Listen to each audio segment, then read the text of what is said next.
I am Angelillian. Welcome to my channel. I cut.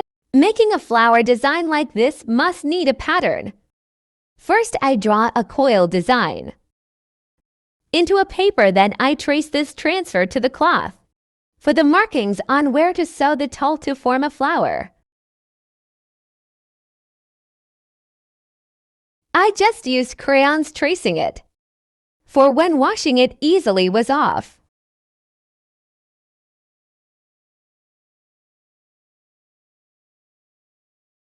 Then for the ruffles to form a flower, used 2 inches wide.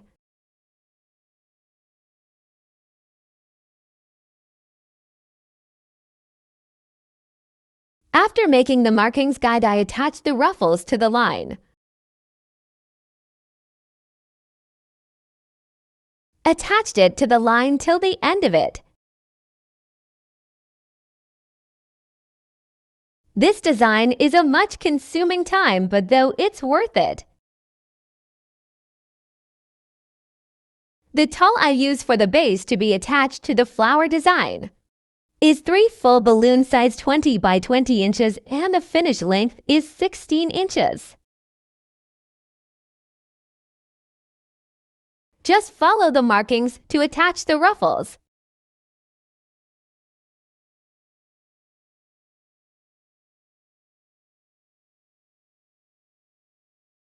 For the sample I showed you is just for flowers in every full balloon. But if you make it 8, it looks more beautiful. And you can do it with longer ruffles, 3 to 4 inches, as you wish. And of course, the outcome is more stunning and you will love it.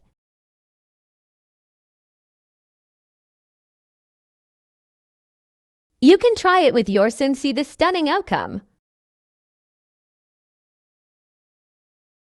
I tried it before and you will love the result, but as I said, it consumes a lot of time. But yes, it's worth it. For the pricing, the charge of this design is the time you consume working with it.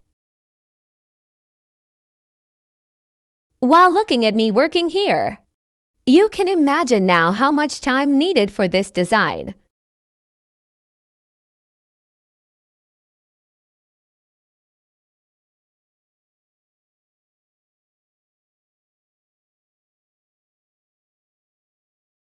Then cut the excess ruffles and transfer it to the other markings to make 4 to 8 flowers in every full balloon. Thanks for watching. Subscribe for more.